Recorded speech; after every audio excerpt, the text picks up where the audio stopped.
boa tarde. Hoje temos que fazer a apresentação sobre Databricks. E aqui vai. Em primeiro lugar, o que é Databricks? Databricks consiste em uma plataforma em nuvem interativa e colaborativa baseada no Apache Spark, que é utilizada para processar, analisar e transformar dados, facilitando o desenho de modelos complexos de aprendizado de máquina, permitindo análisis de Big Data e inteligência artificial com Spark de forma simples e maneira colaborativa. O Databricks contém muitos recursos que o tornam uma solução de análise bastante completa. Depende de servicios adicionales como Data Warehouse externos que se tornan una pega central de un sistema de análisis empresarial completo, como un Data Warehouse o un Data Lake. Su creación y desenvolvimiento ficou a cargo dos fundadores do Apache Spark. Essa plataforma está disponible con un servicio de nube no Microsoft Azure, Google Cloud y Amazon Web Service. Consiste en una arquitectura Data Lakehouse basada en la combinación de los principales componentes de Data Warehouse y Data Lakes. Como decimos anteriormente, Databricks es una aplicación de concepto de Data Lakehouse en una plataforma unificada basada en nube. O Databricks fica no topo Data Lake existente y pueden ser conectados a plataformas de almacenamiento. Compreender a arquitectura dos Databricks fornecerá uma ideia melhor do que é o Databricks. Databricks tem uma arquitetura de camada, tem 2 camadas, Data Lake e Data Engine. Data Lake é uma camada de armazenamento que ajuda a tornar os Data Lake mais confiáveis, é totalmente compatível com APIs do Apache Spark e é executado em seu Data Lake existente. Data Engine es un mecanismo de data y un mecanismo de consulta optimizado para procesar con eficiencia los datos almacenados en un Data Lake.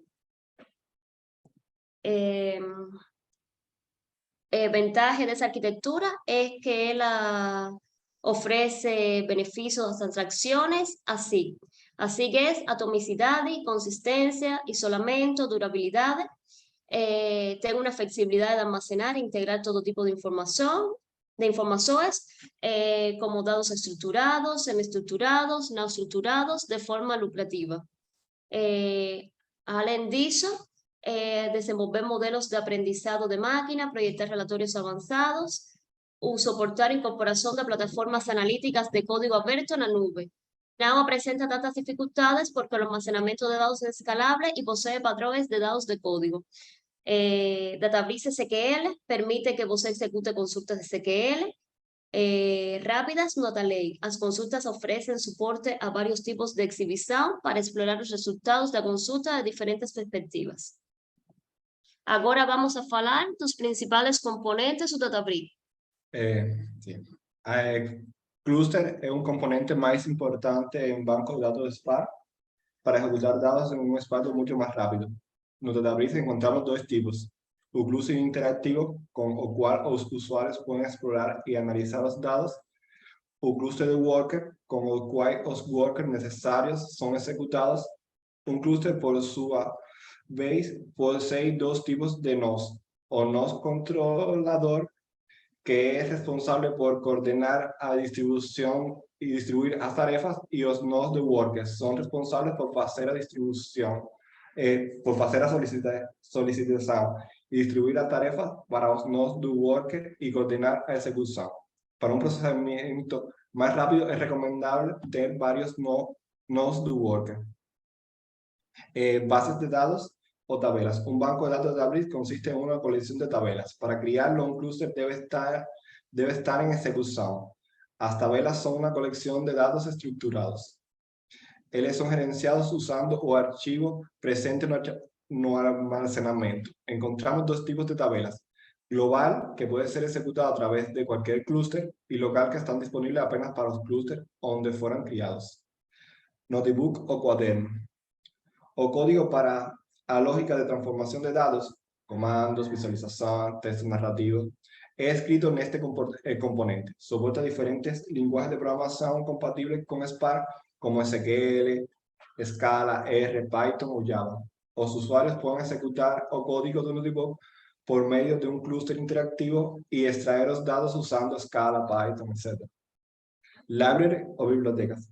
Bibliotecas son paquetes de comandos predefinidos para realizar algunas tareas que están incluidas en un notebook. O Databricks fornece varias bibliotecas, mas permite que bibliotecas de terceros sean instaladas en un clúster Spark y possam ter escopo do nível de clúster ou no nível do notebook. Job o trabalhos. Os trabalhos automatizados ayudan a ejecutar o código de notebook de forma programada o inmediata. Los trabajos pueden ser configurados de forma diferente de acuerdo con el clúster donde son ejecutados o en caso de error durante la configuración pueden ser ejecutados individualmente o en grupo. Workspace. Un workspace es un área donde todos los datos componentes, notebook, biblioteca, dashboard, etc., u otros objetos de Databricks organizados en formato de pastas son gerenciados y accesados. O acceso a esos recursos pueden ser detallados por medio de un control de acceso que permite que diferentes usuarios trabajen en el mismo workspace usando apenas los recursos a los cuales o acceso es concedido. Los recursos de Databricks. Ahí encontramos automatización de tareas, colaboración, seguridad integrada, escala y flexibilidad. Automatización de tareas. Automatización de tareas reduce el número de errores y el tiempo de implementación no Databricks. Ejecución automatizada de tareas es conseguida a través de flujo de trabajo y tablas a vivo delta. Con este último, la ejecución de tareas de monitoreamiento de clúster es cualidad de datos son simplificados. Colaboración. Arquitectura de Databricks facilita la colaboración entre varios equipos multifuncionales, científicos de datos, analistas, etc., de manera segura, gracias a fato de Databricks tienen un plano de controles y un plano de datos para sus operaciones, gerenciamiento de servicios en un backend y procesamiento de datos respectivamente. De esa forma, los usuarios accesan a un ambiente de trabajo donde pueden compartir el conjunto de datos, explorar informaciones, moderar datos, integrar nuevos códigos fuentes, crear visualizaciones o aplicativos de aprendimiento de máquinas de forma eficaz. Seguridad integrada. Databricks posee un Security and Trust Center que incluye una serie de camadas de seguridad para cubrir las necesidades de gobernanza de datos. Entre estas están Catálogo Unity. A partir de las reglas de gobernanza de datos son gerenciadas para conceder selectivamente acceso a espacios de trabajo, metadatos y almacenamiento de medios de identidades en nivel de conta. Compartilamiento Delta, que trata de protocolo de seguridad desenvolvido por Databricks para compartir datos con otras organizaciones. Consola de administración o API para controles o acceso de tablas. Útil para habilitar o acceso a conjunto de datos. Credenciales IAM, Identity and Access Management. Facilite a autenticación de usuarios haciendo login de Databricks usando credenciales de funciones do IAM para accesar almacenamientos de datos automáticamente. Por el otro lado, incluye políticas de configuración de clúster. Ellos sirven para controlar el acceso a ellos, registros de auditorías necesarios, tener transparencia de acceso, acciones y operaciones de usuario dentro de área de trabajo. Scala. Lida con carga de trabajo de Big Data con facilidades. Él fue desenvolvido con base no Apache Spark, que es un mecanismo poderoso para procesamiento de datos en larga escala. Flexibilidad. Permite ejecutar código en diferentes lenguajes, Python, R, Scala, SQL, para que usted pueda usar el lenguaje que mejor atienda a sus necesidades. Além disso, o Databricks ofrece soporte a notebook, que son documentos interactivos que permiten misturar código, prosa y visualizaciones. Databricks tiene un Databricks Community Edition. Es una versión de comunidad de Databricks que está hospedada en Amazon Web Service y es gratuita. Notebooks y Python pueden ser importados para la plataforma y usados normalmente. Tiene clúster de 15 GB, un gerenciador de clúster y es un ambiente de notebook y son ofrecidos y no hay un límite de tiempo de uso. Soporte SQL, Scala, Python y PySpark. fornece un ambiente de notebook interactivo. Ten solamente ambiente para Machine Learning y Data Science. Cuando falemos de Apache, de Azure Databricks, veremos que tengo otra opción aquí, tengo otra opción que es SQL. Community Edition, no podemos ejecutar trabajos de Spark, de archivos YAR. Apenas podemos ejecutar de Notebookie. Notebookie pueden ser integrados al sistema de control de versión de Git, NoGitHub o Bitbucket. Es una versión bastante limitada, donde muchos recursos de Databricks no pueden ser testados. Dadas las informaciones de Internet, vamos ahora a hablar sobre Azure Databricks. De todas las pesquisas que hemos realizado, podemos decir que Azure Databricks es el que posee más documentación. ¿Qué es Azure Databricks? Azure es un servicio de computación de nube creado por la Microsoft para fornecer no apenas infraestructura, mas también una serie de otros servicios desenvolvidos por la Microsoft y otros terceros. Azure Databricks es una implementación optimizada de Databricks creada por la Microsoft Cloud. Fornece aprimoramientos adicionales como integrar autenticación directamente con otros servicios de Azure. En Azure Databricks encontramos recursos de clúster no Apache Spark que incluye los siguientes componentes como GraphX, que sirve para auxiliar la exploración de datos, cálculos de gráficos, análisis cognitiva. Otro componente es MLib, que sirve para incluir algoritmos utilitarios comunes de aprendizado de máquina como agrupamiento y clasificación, reducción de dimensionalidades y regresión. Ten API Spark Core para facilitar la compatibilidad con varios lenguajes de programación. Spark SQL y Data Frames, que sirve para procesar datos estructurados semejantes en una tabla y un banco de datos relacional o un data frame, R o un Python, que organiza los datos en columnas nomeadas. Y el streaming, que sirve para simplificar el procesamiento en tiempo real de aplicativos analíticos. Azure Databricks está implantado en 3 ambientes. Databricks SQL, que es para la ejecución de consultas de SQL o desenvolvimiento de varios tipos de visualización para exploración de los resultados de la consulta, de las consultas con diferentes puntos de vista. También posibilita la creación de dashboard y permite que sean compartidos con otros usuarios o ambientes. Ten Databricks Data Science Engineering, que es el principal espacio de trabajo de Databricks. Destínase a promover un trabajo colaborativo entre ingenieros de datos, data scientists, analistas de datos, analista de negocios. Él incluye herramientas para la implantación de producción y lanzamiento de pipeline y simplifica la exploración de datos. Y ten también Databricks Machine Learning, que es un ambiente completo de aprendizado de máquina, desde el rastreamiento de experimentos y creación, entrenamiento de modelos, hasta el desenvolvimiento y gerenciamiento de recursos. Él se integra a otros componentes de aprendizado de máquina como Kafka, Hadoop y otros. Aquí podemos ver un ejemplo de la plataforma de Azure Databricks. Aquí vemos cómo podemos tener todo un flujo de datos dentro de la plataforma. Tenemos cuál sería el consumo de datos, Data Warehouse. Dentro de Databricks tenemos un espacio colaborativo para ingenieros de datos, cientistas de datos, analistas de negocio. Tenemos herramientas para hacer implementaciones en producción y administración, y también tenemos un tiempo de ejecución totalmente optimizado para obtener un mejor desempeño. Una vez que tenemos esta plataforma, podemos usarla para crear modelos de Machine Learning, consumirlos e integrarlos con herramientas de Business Intelligence, exportación de los datos y hasta integrarlos con Data Warehouse.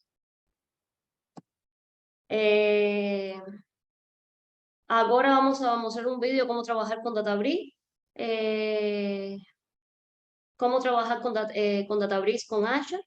Para trabajar con Azure Databricks precisamos tener una cuenta paga y solo conseguimos hacer trabajo con Community Edition.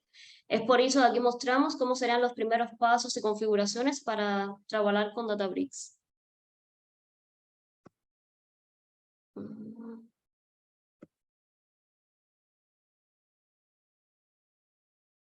¿Consiguen ver el vídeo? Não, Ainda não, Wendy. Ainda A gente não, está Wendy. vendo o PPT. ¿Ainda no? ainda não. Sí, déjame ver si puedo... Descompartilha o PPT e compartilha o vídeo. Sí, déjame ver si consigo. A ver.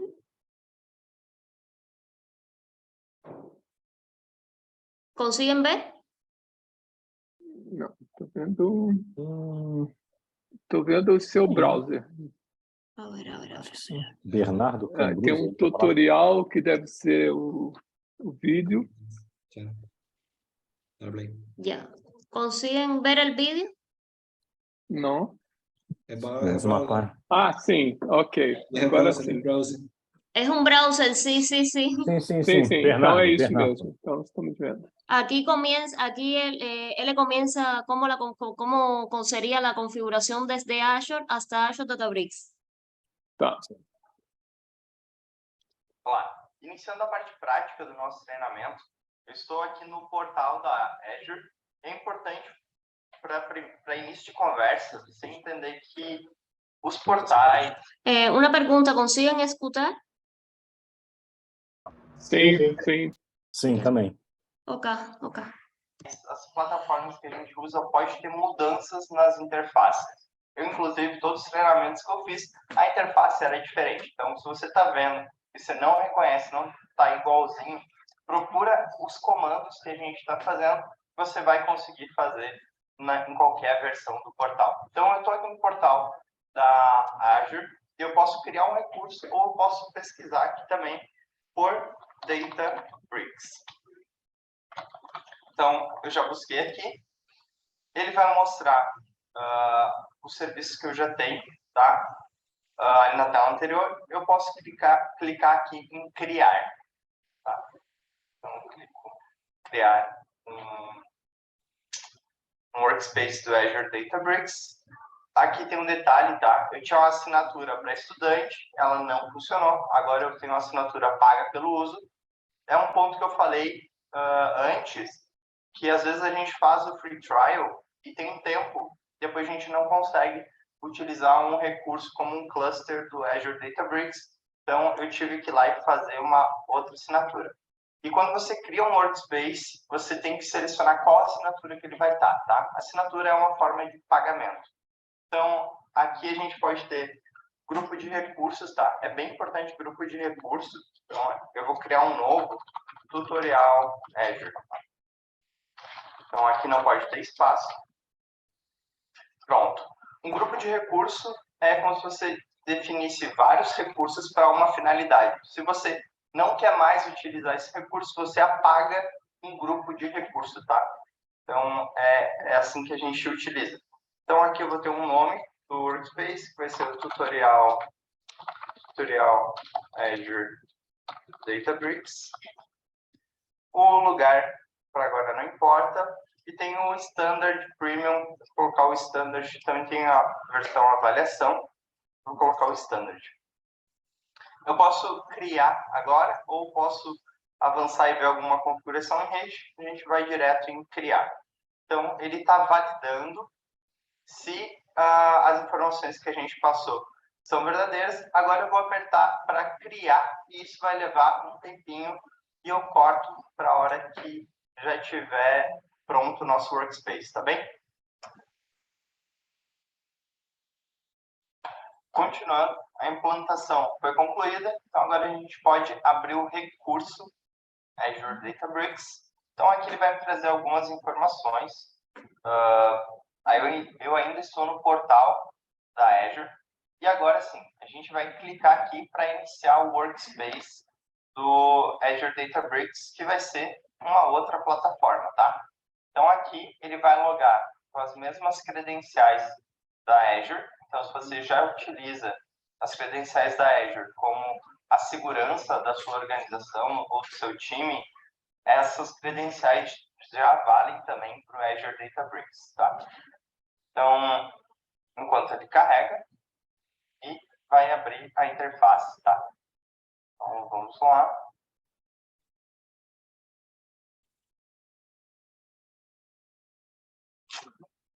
Pronto. Então, aqui está a interface do Azure Databricks. Aqui a gente pode criar novos recursos. Aqui a gente consegue ver espaços compartilhados, usuários, repositórios, arquivos recentes, buscar aqui dentro do Workspace. E aqui a gente tem, por exemplo, ferramentas de data, é onde a gente vai ou criar tabelas, ou organizar bases de dados, conectar com recursos da Azure, se a gente precisa. E aqui tem recursos de computação. Então, aqui no recurso de computação é onde a gente vai gerenciar os nossos clusters, tá? E aqui também tem os jobs, que é onde a gente vai automatizar tarefas. Então, você pode ver que a Microsoft Azure Databricks está em inglês, tá? Então, a gente vai ter que fazer essa tradução enquanto a aula está rolando. Então, a gente vai criar um novo cluster. O nome desse cluster vai ser Tutorial Azure Databricks. Tem o modo Standard e o modo High Concurrency. E a diferença é que se você vai utilizar um único cluster para várias pessoas, com vários processos, daí você precisa desse outro, mas a gente vai utilizar o Standard. O Runtime e as versões, você tem várias opções para escolher aqui. A gente vai utilizar a recomendada, a default ali.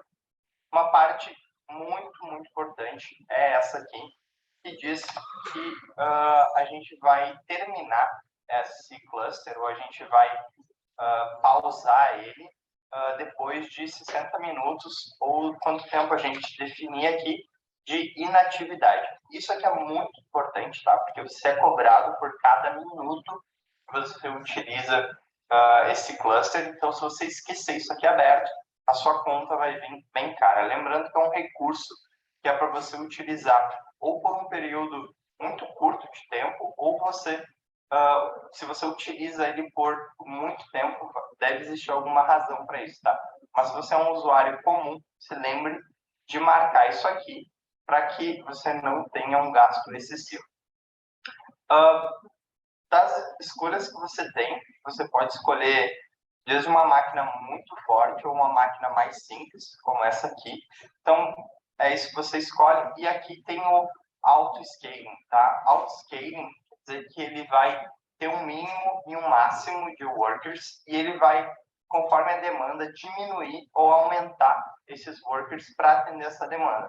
E o que a gente vai fazer para esse treinamento? A gente vai desativar isso aqui e a gente vai selecionar apenas um worker, porque a atividade que a gente vai fazer é extremamente básica, tá? E também existe, tá, um fator para ser considerado, e se você coloca muitos workers, você vai estar dividindo o trabalho, mas às vezes só o trabalho de dividir esse trabalho e depois juntar é mais trabalhoso do que fazer em um worker só. Se você está trabalhando com uma demanda pequena, tá? Alguma coisa simples, que é o que a gente está utilizando aqui. Se você é um usuário mais avançado e sabe do que está fazendo, coloca auto-scaling e deixa um nível bom de workers à sua disposição. Beleza? Então, aqui a gente também tem opções avançadas, que a gente não precisa ainda entrar nisso aqui. E a gente vai, então, clicar para criar um cluster. Isso aqui vai demorar um tempinho para rodar. E assim que terminar de rodar, a gente continua o tutorial, beleza? Pronto. Nosso cluster já foi criado. Então, quer dizer que ele está disponível.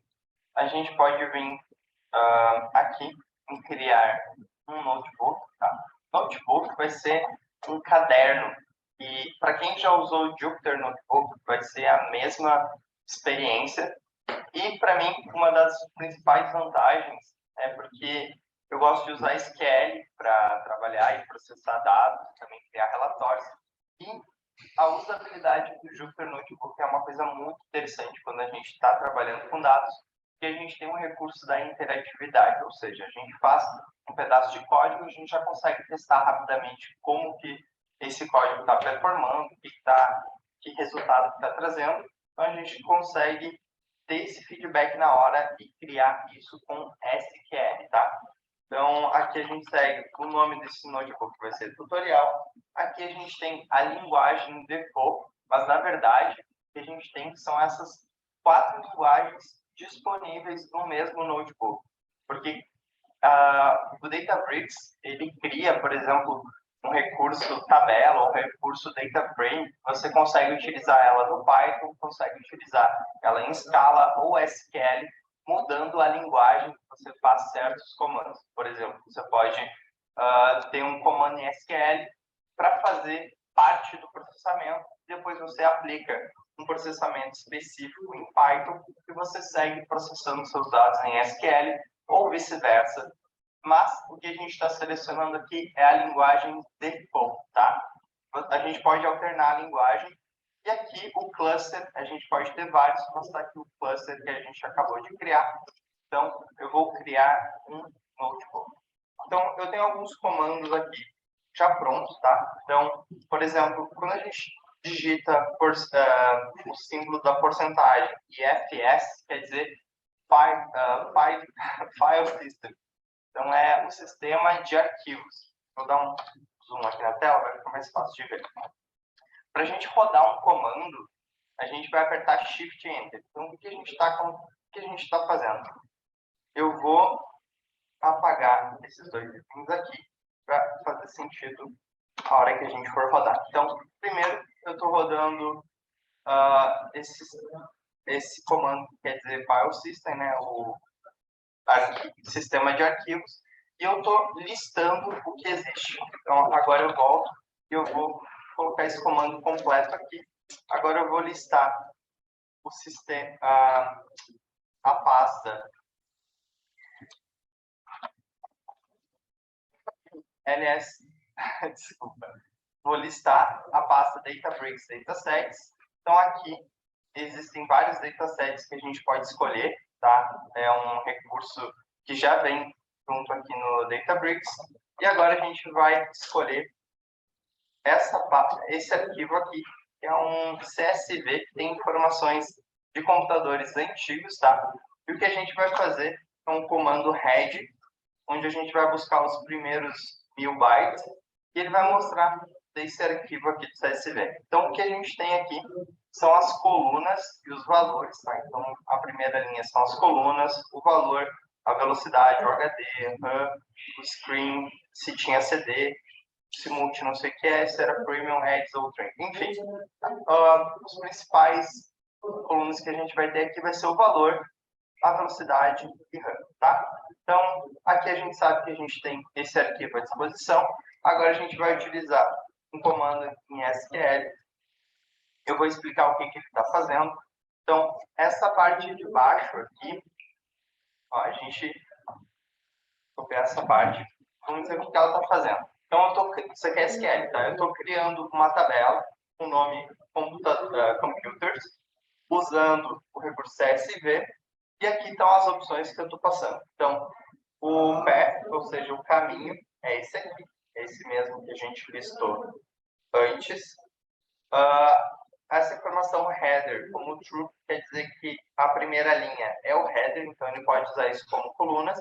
E aqui está uma parte bem importante, né? O pessoal que é da SQL já deve estar se quebrando, tipo, como que eu estou definindo os tipos aqui, né? O que é string, o que é integer.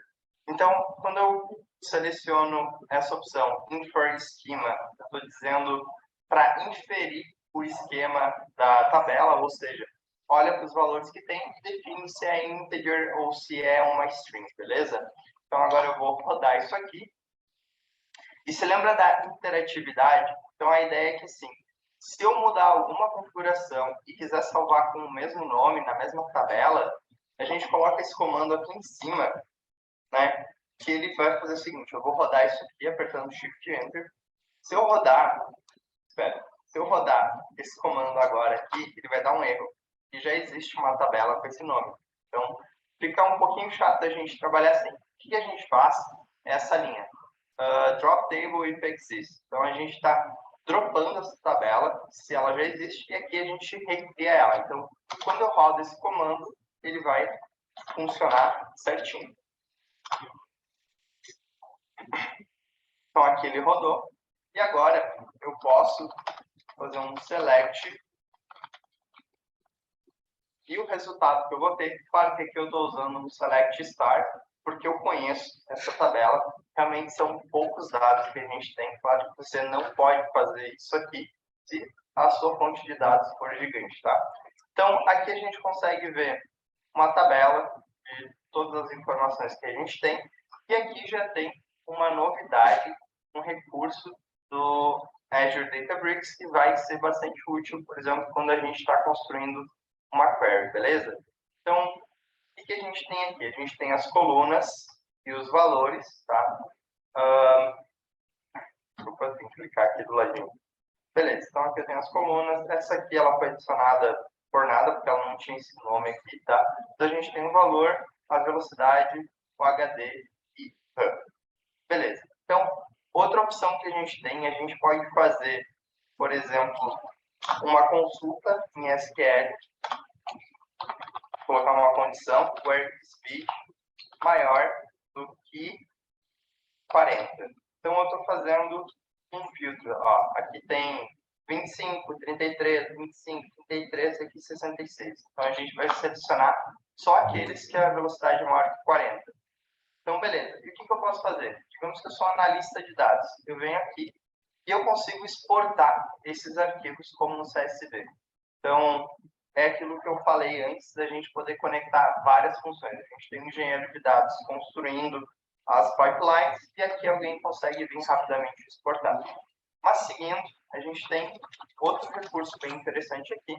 Então, eu vou fazer de novo esse select e eu posso visualizar esses dados em forma de gráfico. Claro que aqui não está muito intuitivo o que quer dizer esse gráfico, mas a gente consegue alterar as configurações dele. Primeiro, tem vários tipos de gráfico, mas a gente vai vir aqui e editar essas informações.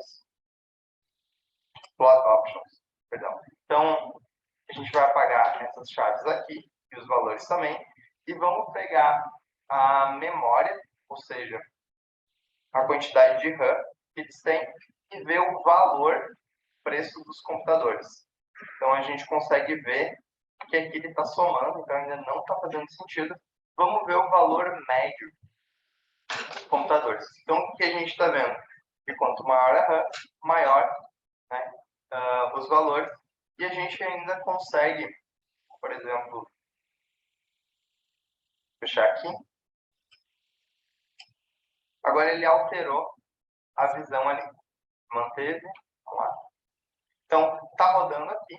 E agora, se a gente aplicar um filtro de novo, por exemplo, where speed maior que 25, a gente só está pegando aqueles computadores, ou melhor, 40, a gente só está pegando aqueles computadores que tinham acima do valor 40. O que ele vai fazer? Essa visualização aqui já vai respeitar. Ou a gente pode fazer, por exemplo, desculpa, eu selecionei, onde a velocidade é maior que 40 e o RAM, acho que esse é o nome da coluna, maior que 4. Então, o que a gente está fazendo vai filtrar só a partir desses valores aqui.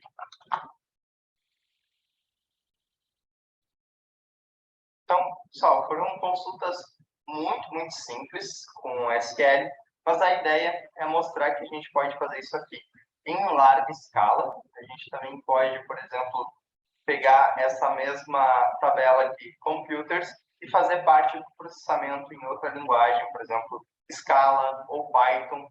E esse que é uma das vantagens de utilizar os cadernos, né, os notebooks do Databricks. Então, o nosso próximo passo é criar um job, né, uma tarefa automática da execução desse caderno aqui.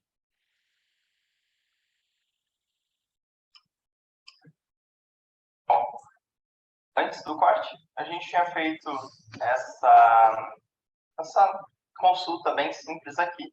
Depois eu acabei escrevendo essa outra consulta, que é uma agregação por tamanho da tela, por quantidade de memória RAM, contando a quantidade de computadores diferentes que existem, o preço médio, né? Então agregando isso pelo tamanho da tela e pela RAM. Então, a consulta que a gente consegue intuitivamente aqui selecionar o tamanho da tela, a RAM, e o que a gente consegue ver que o preço era maior para as telas maiores e que também tinha uma quantidade ou mais opções de computadores com uma RAM menor. O que isso tem de importante para nós?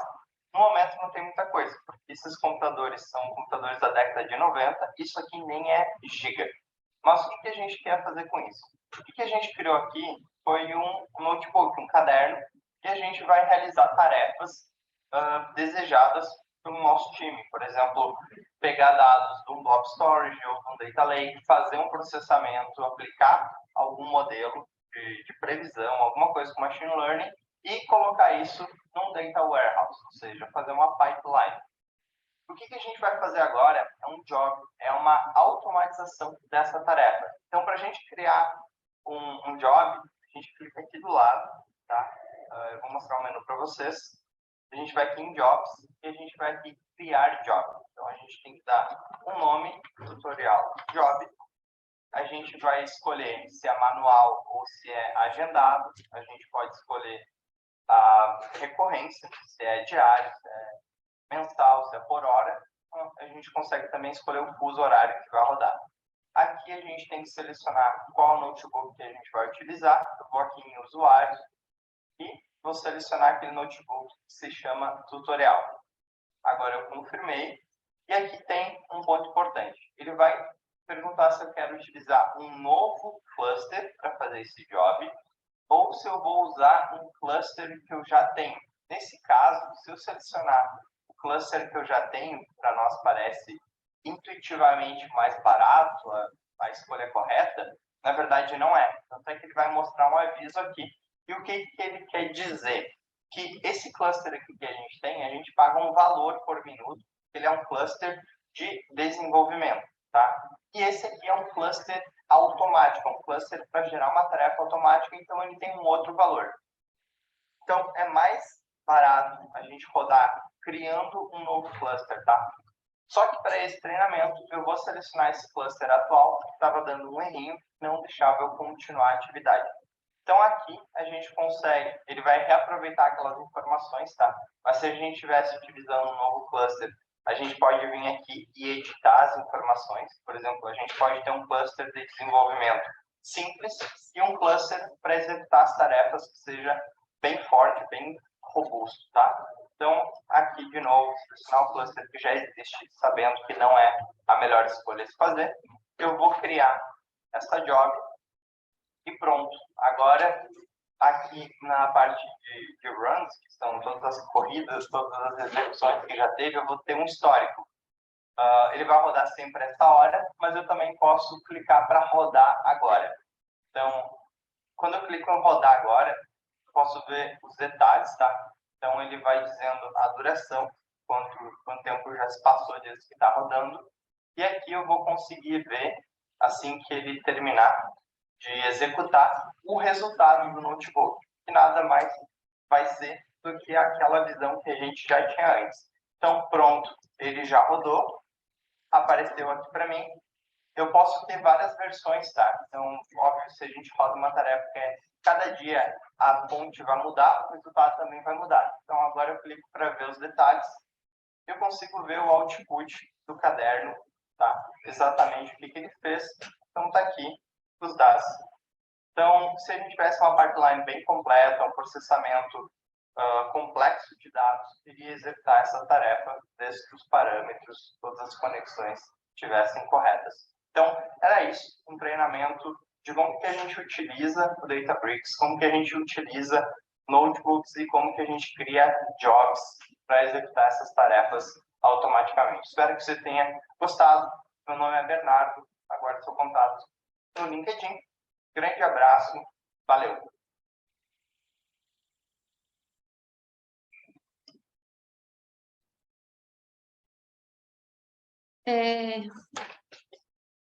Bueno, ya terminó su pequeño demo de la presentación de Azure Databricks. Agora para modo de conclusão, vamos a falar los beneficios de Databricks. Después de saber lo que es Databricks, ya podemos saber por qué Databricks es considerado un grande negocio. La plataforma Databricks es prácticamente una combinación de herramientas de código abierto que fornecen un servicio necesario en la nube. Todo eso es empacotado para ser accesado por medio de una única interfase. Eso resulta en una plataforma abrangente con una amplia gama de recursos dados.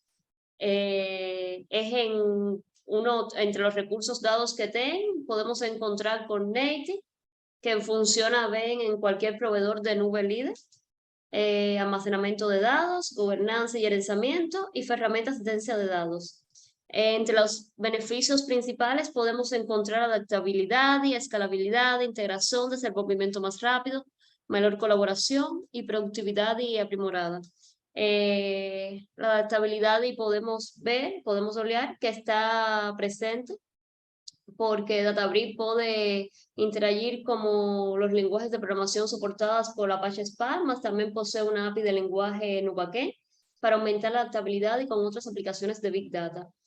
Tiene escalabilidad porque por ser una plataforma totalmente gerenciada y de fácil configuración, bueno, como pudieron ver en el ejemplo, con pocos clics se puede configurar, permite optimizar un ambiente para dimensionar automáticamente conforme a la demanda. La integración es otro beneficio porque siendo una plataforma en la nube, Databricks se integra rápidamente con otras soluciones de Big Data disponibles en varios proveedores como Amazon Web Service, Google Cloud, Microsoft Azure, por ejemplo, en aplicativos de Machine Learning, resultados pueden ser extraídos en paneles de Power Business Intelligence usando un conector de Databricks. Tengo un desenvolvimiento más rápido porque con la plataforma Databricks se puede ir de ingestión de datos a entrenamiento e implantación de modelos en un solo lugar. Eso significa que se puede iterar rápidamente y colocar sus modelos en producción más rápidamente. Tengo una mejor colaboración, ya que el espacio de trabajo de Databricks facilita el trabajo con datos y la colaboración con colegas de equipo. Eso significa que usted puede evitar silos y garantir que todos estén en la misma página. Tengo una productividad aprimorada, ya que la plataforma de Databricks incluye todas las herramientas necesarias para crear modelos, para que usted pueda se concentrar en una construcción en vez de preocupar con una infraestructura subyacente.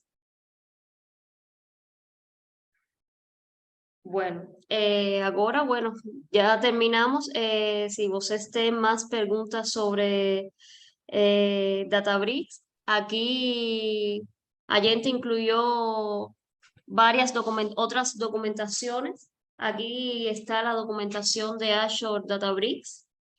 Aquí incluí 2 videos de YouTube, muy interesantes. No incluí esos videos de Databricks porque eran muy longos. Achei melhor aquel video que coloqué porque era más corto y más o menos tenía algunas principales funciones. Mas estos vídeos que incluí aquí están para continuar investigando y profundizando en Databricks. Acho que está muy bom, son en inglés. Convoco si le interesa, pueden ver esos vídeos y la documentación de Azure Databricks.